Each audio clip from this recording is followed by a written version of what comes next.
Hello and welcome to Activating Magic. I'm here with the fabulous, talented, radiant, magical Jasleni.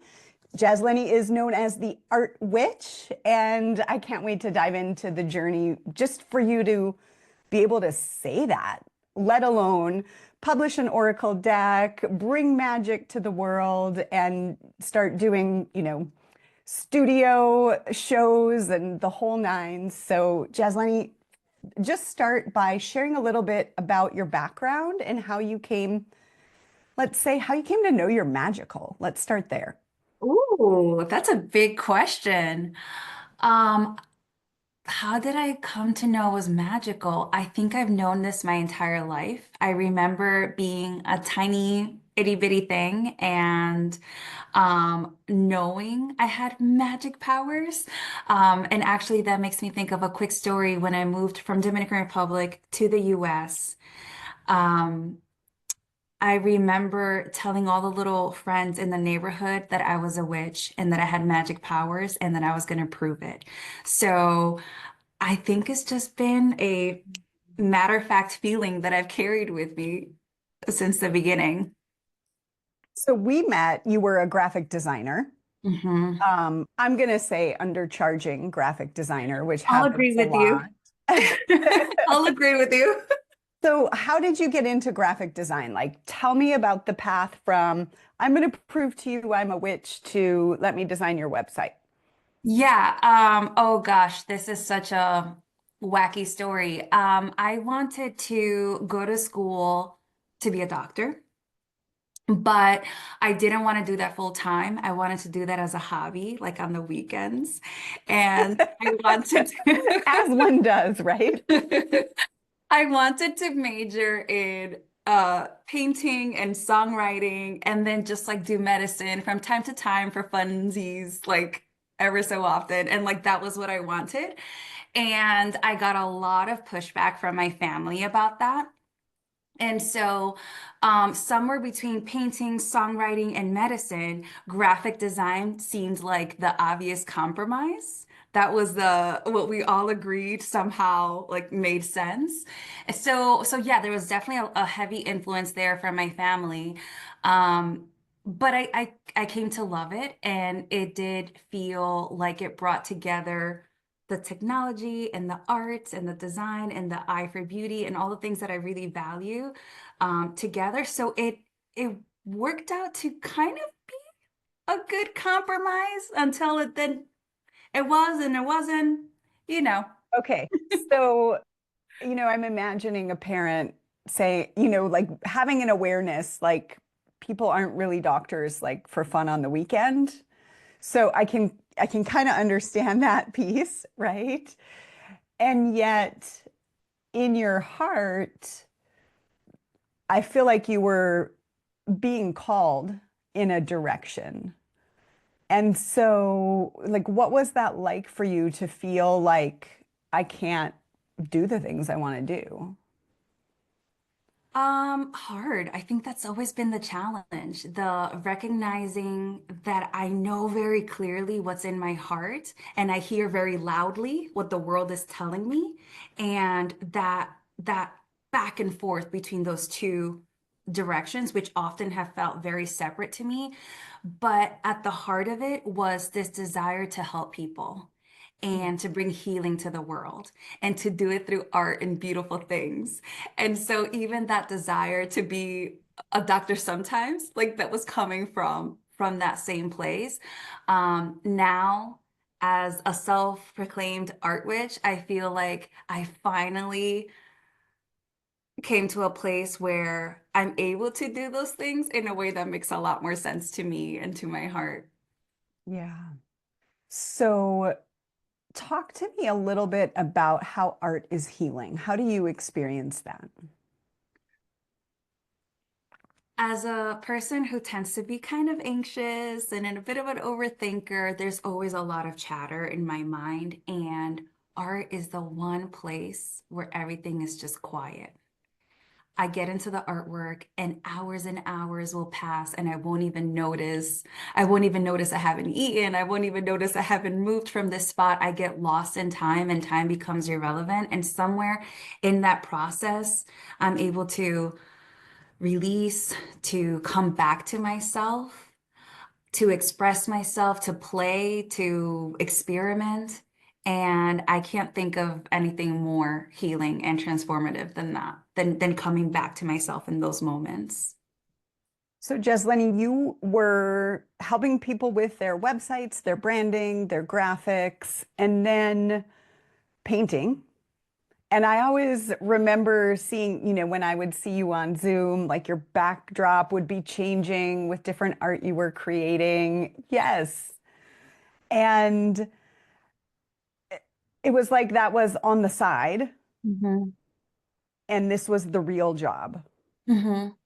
And if someone listening, I know we haven't gotten to, the victory yet of kind of where you are now, but if someone's listening and they are in that place of like, I have to do the practical thing, this is what will make money, this is what I love, and they're trying to make a decision about that, what guidance would you have for them? Oh gosh. I'm hearing an old friend of mine who told me not all money is good money. Mm. There is such a thing as there's a real appeal to saying yes to things because they'll bring in the money, because they feel secure, because they're really practical. And I got really good at that. And somewhere along the way, as much as I love that work, I felt like there was a higher yes. I was Mm. saying yes to this because it felt right to some extent, but there was an even higher, bigger yes to say yes to. And the art has always felt like that bigger, more expansive, more authentic, truer expression. So for anybody who's in that place of, do I do the practical thing or do I do the thing that my heart is telling me? I would argue that following your heart can be really practical. And it's taken me such a long time to come to that conclusion. Um, But in a way, I also think I've been inching forward to this knowing Mhm. for some time. Yeah. And Darla, I think we know.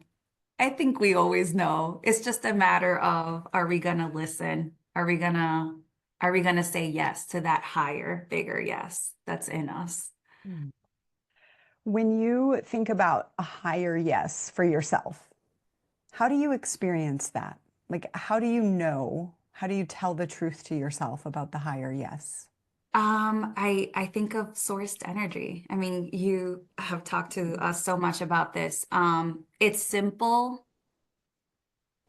It's simple even when it's not necessarily easy, meaning like yes, you might have to figure out logistics and yes, it'll take some figuring out and some experimenting and a leap of faith, but in your heart it's just kind of obvious.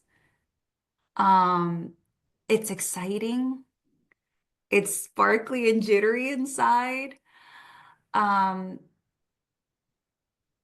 and that simplicity comes with like it doesn't matter if there's a ton of steps to take and like if there's all of this work involved, all of it feels like, of course I'm going to do that. Why wouldn't I do the things? It's just, it's exciting in a way where everything feels achievable, even if you don't know how you're going to make it happen just yet. I love that. And I relate to that right now as I've been dismantling and rebuilding my own business.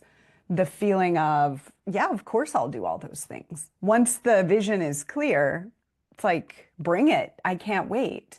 And when it's fuzzy for me, it feels heavy, right? Like a Yeah. lot of work. So for you, when you know that it's your higher calling, suddenly the details don't feel challenging. Yeah, it's just a list that I get to scratch things off Yeah. of. Yeah. Well, that feels like a good segue. You recently birthed an Oracle deck, and I have I it was with hoping me. you had it because I'm traveling and I don't have it with me. Yes. So tell us about the deck, first of all. This is something that I had been wanting to create since high school for a very long time. So if people are listening on just their headphones, tell them Yeah, about the I'm deck. holding La Caribeña Oracle deck in my hands, the Caribbean Oracle deck. That's what La Caribeña means. And this is a collection of artwork turned into cards with an accompanying guidebook that tells you the meaning of each card. It's a tool for spiritual growth, for guidance, for play, for curiosity. Um, yeah, it's a magical tool for pretty much anything you can think of if you're looking for any kind of guidance. And it's a project that I had been wanting to do for many, many years. And Darla, I kept waiting for the day where I felt like I had all the necessary skills, waiting till I was a good enough painter, artist, waiting until I had like, I don't even know what I was waiting for. I think um, I kept waiting for some sort of permission slip to go ahead and do the things that I want to do. And I had a really inspiring conversation with Chris Ann, who designed one of my favorite tarot decks, the Muse Tarot. I had a conversation with her about her process, and she was like, "You should do it." And I think that was the permission slip that I think I Nice. was waiting for somebody, especially somebody I admire so much who does similar I work. have that deck also. Oh gosh, love that deck so much. It's such a graphic designer type of deck. It's gorgeous. The artwork is really sharp, and yeah, that conversation kind of gave me the little boost to do this thing that I had been wanting to do for years. And I then went on Facebook and told everybody I was going to do it and that I was going to do it in a matter of 2 months, which was bananas. It did not happen in 2 months, but that promise and the ridiculousness of it was the fire that I needed to get started. And I painted every single day until I got it done. I have so many chills right now. It's so inspiring, you know, that you created not just the concept and the words, but the art. Like it's really magical. When I unboxed it, I could feel the energy radiating. I could feel your heart and your love for these women and these images that are depicted on the fronts of the cards. And well, I felt just like so proud in the sure, confident guidance that you put in the front of the book.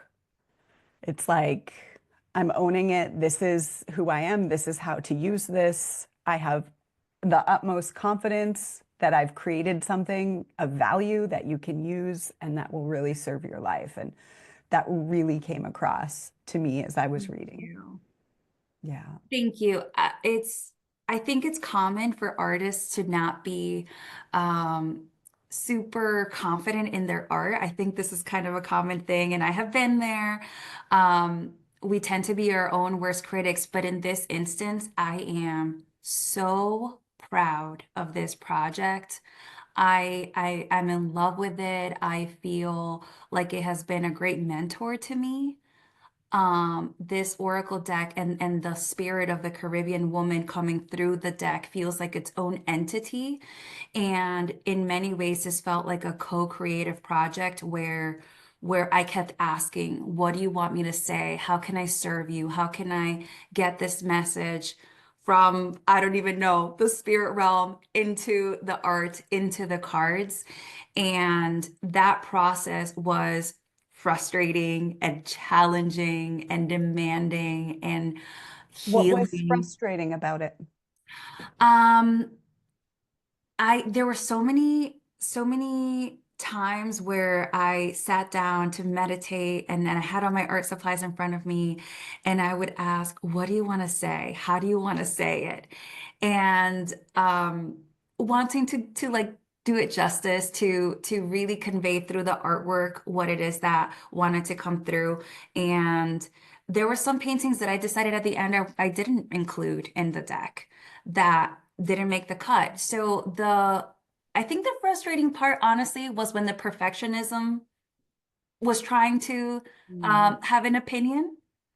So part of the learning and the healing for me was letting that go. yeah. Also, the promise I made to do everything in 2 months, I don't know why I thought that was a good idea. It took me like a solid year from making the decision to creating the artwork to writing the book to designing everything to the packaging to the printer, all the bits. It was an ambitious project, and being the one to do all of the parts was a big undertaking. So I think the frustrations came in when I decided I had a plan and the Oracle deck had another, and we had to have, Yes. those conversations, me and the Oracle deck around what that actually looks like. Isn't that such a mirror to all of life, right? We think we know our plan. And then if we're committed to really living sourced and following our magic, it doesn't always align. Like our brain can't maybe conceptualize what wants to come through. And then as you're describing the added challenge of expressing it through art, and that's not my gift. And so I just can't even imagine going, okay, here's the energy. Like, how do we put this on the paper? Yeah, I'm going to contradict myself a little bit because I just said that there was some challenges in that, but in many ways that was also the easiest part. Mm, I think writing the guidebook felt harder. And I mm, think, and you and I had a conversation, I don't know if you remember, but I created all of the artwork first. I felt very solid about it. And then it was time to write the guidebook, and I had this identity crisis of oh crap, now I need to figure out how to be a writer. It took me years to feel comfortable calling myself an artist, years. yeah. And now I have to identify as a writer to live up to that title, to step into that role. And then you asked me the question, well, are you writing it or are you channeling it? And I'm so grateful for that question because the artwork was very much channeled. And it felt so good. So why wouldn't I approach the writing the same way? And once you asked me that question, it really allowed me to get out of the way and let the words come in, and I could just be the person typing them. And that really, I'm so happy because we yeah. all get to benefit from that. Yeah, that was a huge, huge. So glad you didn't outsource it. Yeah, well, it wouldn't have made sense to. So many of the bits in the guidebook and the artwork were inspired by my mother's voice, my Yes. grandmother, the neighbor, the lady in the neighborhood who always has opinions about things, the wise woman. I mean, there's so many facets of the Caribbean woman's energy in this guidebook, and outsourcing it, I don't think would have made any sense. Plus, I feel like this Oracle deck trusted me to bring this vision to life, and that was a commitment that's really sacred to me and that I was going to see through. Yeah. I'm thinking of a few things, Jasleni. One, in the book Big Magic, Liz Hmm. Gilbert talks about how ideas visit us Yes. and like it's ours to do, right? And if we don't act on it, it's going to go somewhere else and find the receptive portal. And, as we're recording this, the Oscars were yesterday. I don't know, did you watch it all? No, I didn't. Okay, so Zoe Saldana Yes. won, and Oh, in her speech, she said, "I'm the first American of Dominican descent to win an Oscar." And I didn't know that, but it was pretty epic. And I thought of you, and I knew we were having this conversation. And why is it so important? Why is Caribeña. Caribeña so important at this time? Like, why do Latin women need the stage? Ooh, that feels like another big question. My personal experience has been that when I see Latinos on TV and movies and shows, we're represented in a really specific way. Like it's not uncommon to see the Latina woman be the maid or the help in the shows. And nothing wrong with, honest work, but I feel like, or even like I see a lot of depictions of Latino men as the criminals in the action movies, and there's so much more to us, to Latino cultures, to Afro-Caribbean, to there's so much joy, there's so much color, there's so much richness.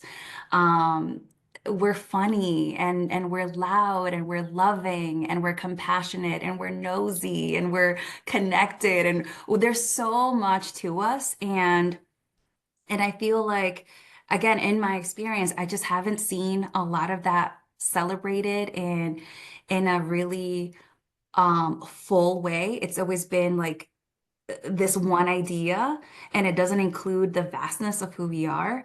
And so that and a while back, I saw this video of, I think it was like 1,000 years of beauty. And it was a ton of paintings of beautiful women across history, and all of them were white. Mm. And gorgeous paintings, and not one over 1,000 years of artwork Wow. and history and feminism, like feminist beauty, none of them looked remotely anything like me. And that was kind of a message that I had a lot growing up, that in order to be considered beautiful, I needed to look a certain way and that way wasn't what I look like. And this Oracle deck, on top of being a celebration of Dominican culture and Afro-Caribbean culture, it's also my love letter to myself and to the little girl I was who was taught to believe that I wasn't beautiful because I didn't have the blue eyes and the blonde hair. And so it's this oracle deck is me saying, I am an artist. I am a sacred creator. I am beautiful. I love my culture. I will love to share it for anybody who is curious about it, who wants to learn about it. I don't feel the desire to like hoard it in any ways. On the contrary, I want to share as much as possible. And I'm so proud. And I'm so proud of Zoe Saldana. And when I saw an award that she got recently, not yesterday, but hearing her speech brought me to tears Mm. because there's not that many Dominican women that we see in the spotlight in this really positive way. Yeah. You're making me think of, well, I've traveled a lot in Latin America. For one, I've always just been drawn to the vibrancy of the culture. Being Scandinavian, like not a vibrant culture. Um, and one of my best friends is Dominican. And she used to always quote, oh, my grandmother used to say, and like the profoundness of these sayings of wisdom that get passed on is I was always struck by how much depth there was in such like few amount of words when she would quote them. And in your book, you've got like little sayings that go with each card. And can you speak to that a little bit?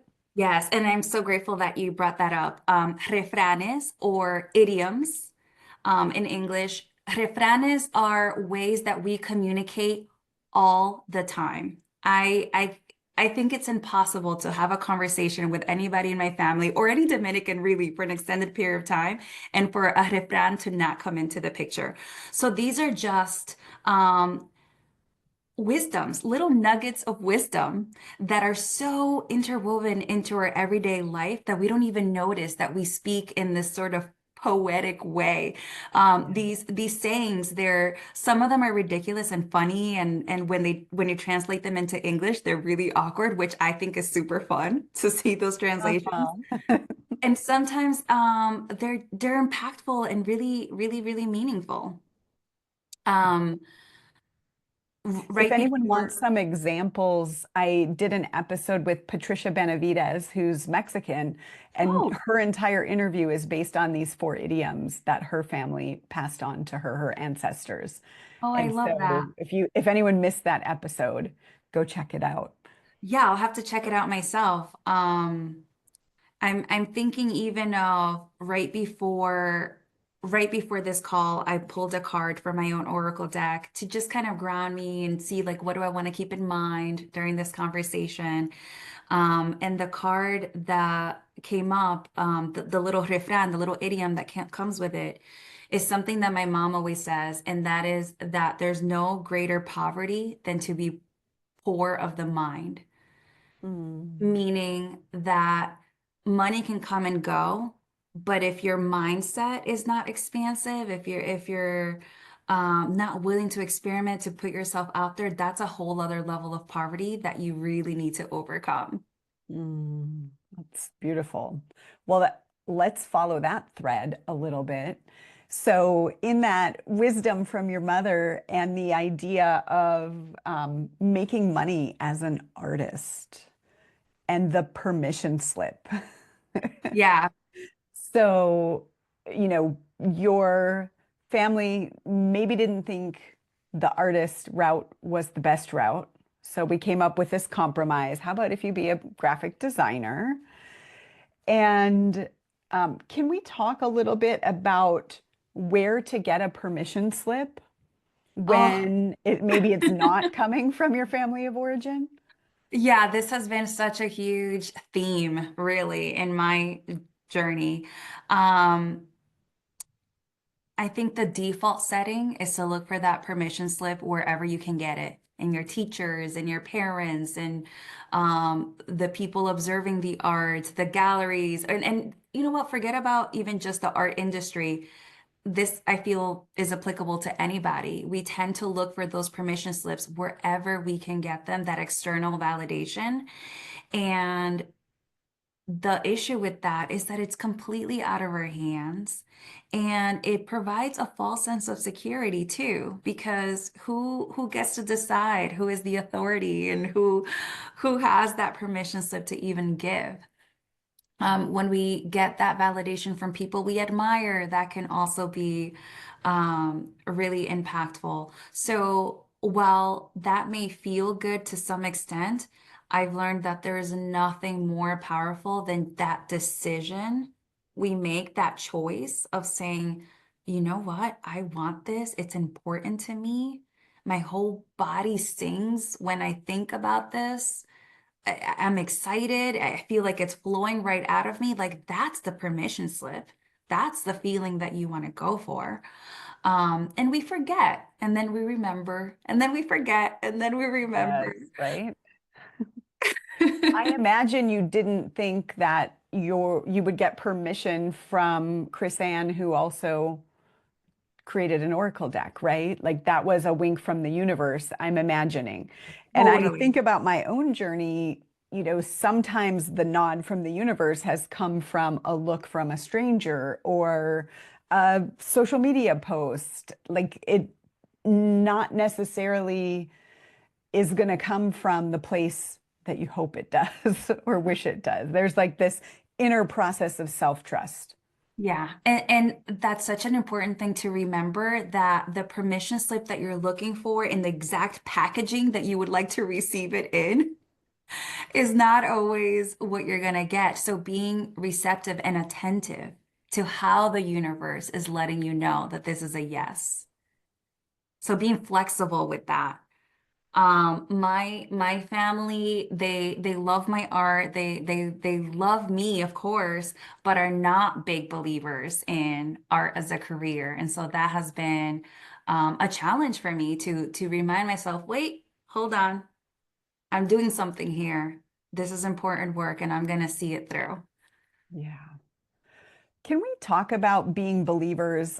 You went to art, but I was thinking also of magic. Yeah. Oh, yeah. And I think, in the Afro-Caribbean culture, like there's a unique relationship with this. And, I don't know how it translates to then moving to America, but I've worked with other clients who, um, were kind of told to shy away from witchcraft, even if like a grandmother had powerful magic, and then in the family it was like, no, don't go there. Is Yeah. there any message you have around that? Oh, yeah. You used the word interesting. and I would say complicated. Yeah, we in Dominican Republic and in the Caribbean, we have this strong Santeria, these strong African roots and all the witchcraft and wisdom and teachings that come from that lineage paired with um religious ideas that say no, don't do that, and then all of this immense talent and deep intuition. It's complicated. And there are folks who shy away, who like my own parents. When I told my dad I was working on this Oracle deck, his first question was, "Wait, isn't that witchcraft?" And I remember responding, "Yeah, but a little bit." And so that was my attempt of explaining that, like, yes, this is something I very much deem magical, and yes, it falls under witchcraft, but it's not scary, and there's no weird sacrifices taking place, and there's no malicious. No, this is like what I consider the purest form of magic, which is having a knowing in your heart that when you take action, it's going to bring something beautiful into the world, like that. Mm, That's the magic. yes. And by that, the understanding, we are all magical. We can all do magic. If you have something in your heart that's really alive, that you know that if you were to see it through, it would contribute something beautiful to the world, that's the magic. The rest of it are just nuances. And yeah, Mm. like I said, a little complicated, but also not. What I'm hearing in what you're saying is the process, and we'll use Oracle decks specifically as a tool. The process of aligning your energy with your heart makes you a force that causes outcomes in reality that feel like witchcraft. That's what I'm hearing in what you're saying. Yeah, yeah. And I love that you broke it down this way because then it's so much more approachable from this perspective. It doesn't have to be tied to any religion or specific belief. If you have the nerve, the courage to do the thing that your heart is calling you to do, so powerful, so magical. How would you recommend, what are your favorite ways for people to use Oracle cards? And I want to ask like two parts. One, individually, like I want some direction, I want some wisdom for my day, for my week. And then the second part is in a group because I've been doing lots of recordings about retreats lately, and I know you have a passion for bringing the wisdom to group as well. Yeah, so for individually, a super simple, fun, easy way to integrate this into your routine is in the morning as you're brushing your teeth, pulling a card for what message does the universe have for you today. And that is such a good way to practice mindfulness throughout the day and to stay really attuned to little signs that are coming your way. So it's a fun way to practice being magical, right? Paying attention to all the beauty and sparkle around us. So that's super easy and approachable. And then in groups, I love leading meditations where you have a card in front of you, you take in all the details of the artwork, see what little things you notice, and then a guided meditation where we step into the card, where we get to be in that landscape and communicate with the being that you see featured in that card. And that is such an interesting way to get all kinds of messages about what may be in store for you.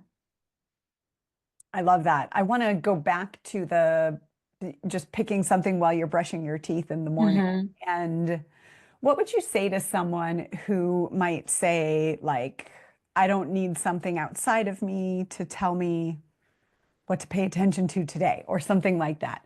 What would be your response to that? Yeah, I would say that this is very much not outside of you. The cards have a way of pointing out what's already within you, of validating what you're already thinking or feeling. We talked earlier about where to find the permission slip. Like this is a wonderful way for you to give yourself that permission slip to kind of confirm what you already know to be true. And it's just fun. It's just fun. And I think that sometimes people get trapped in this idea that you have to really set the tone and have this super sacred altar space in order for you to do an oracle reading. Brushing your teeth and pulling a card is the most mundane, practical, silly, simple, easy way to bring in that little bit of magic into your everyday. So, I want to reiterate that this Oracle deck or any Oracle deck, yes, they may have a theme or an essence to them. In this case, it's the wisdom of the Caribbean woman lending her knowledge to you, but the knowing is already within you. And this is just a fun, artsy fartsy way to play with that. I love that so much. I can't tell you how many times I have sent a picture of a card to a friend with the caption, "Can't make this shit up," right? Where it's Yeah. like, where someone knows exactly where I am, and then the card says the exact thing, right? Yeah. Epic. Um, a question that I get asked a lot is, how did you put the magic into this Oracle deck? I get asked that question. And I love being able to say I didn't have to. Like the cards do it themselves. You bring in the magic just by the nature of who you are and how you interact with the cards. That's where the magic takes place. Ooh, this is so deep. I think about hosting retreats and how people get all up in their head about the content and the agenda and the logistics and making it perfect. And, the number of times I've said the content is in the room. Exactly. And it's making me think of that, like we think we have to produce and do and exert an effort, but when we can allow source to be in the space, it's like it's all right there. And our ego wants to control it and, make sure we're going to look good in the end. But if we can develop ourselves enough to relax into what wants to come forward, what wants to come through us, it's a whole different experience. Yeah. That's what I'm hearing in that. Yeah, yeah. In the And simple act of, I think showing up is the hardest part and also the simplest part, right? In just the showing up and allowing yourself to receive, whether on retreat or during an oracle reading, or just when you were working on the deck, right? Like that's probably why you gave yourself that timeline because you had to show up every day. yeah. Well, I wanted to turn up the heat and put the pressure on myself because I had been thinking about this for so long. I felt that a deadline would be just the thing to make sure that I committed. So I'm grateful for that. And also, I was already 100% in. There was Mm. no backing out. There was no other route but forward with this. And regardless of how much time it was going to take. Yeah. The last piece you said was about in a group going into the artwork. And I'm imagining everybody has a different card, right? hmm And so in that experience, you're really trusting that each person will get the perfect card, the exact experience they need. And how does that create a sense of connection within a group?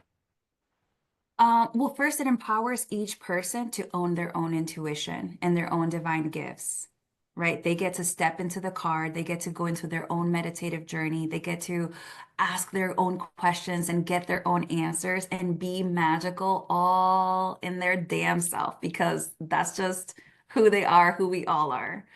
Um, and and then coming back from that and being able to share your takeaways to be seen and to be validated. Like you said, you literally can't make this stuff up. Like the card that needs to find you will.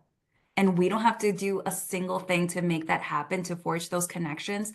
The right person will sit next to you. Somebody else's discomfort might be just a thing you needed to witness to wake up something in you. Somebody else's joy might be just a thing to confirm your experience. So the connection happens quite organically. It's just a matter of will you allow it? Will you show up? Will you be? Yeah. And this is something that you offer to retreat hosts, right? If Yes. they want to come in and have the artist and the creator come bring magic into the space. Yes. Yes. And I look forward to connecting in this really special way. So anybody interested, let me know. Yeah, and we'll put your info in the show notes so people can reach out if they're interested in you. having you and your deck present in their retreat. Thank you. Yeah, I love this work. It just feels like a really colorful, easy way to connect to each other and to your higher self. Yeah. So I have a last question I always like to ask, and I'm going to ask it a little differently with you. So I remember having a business coach who was telling a story about how she had hired a coach and flew to her to have a strategy day.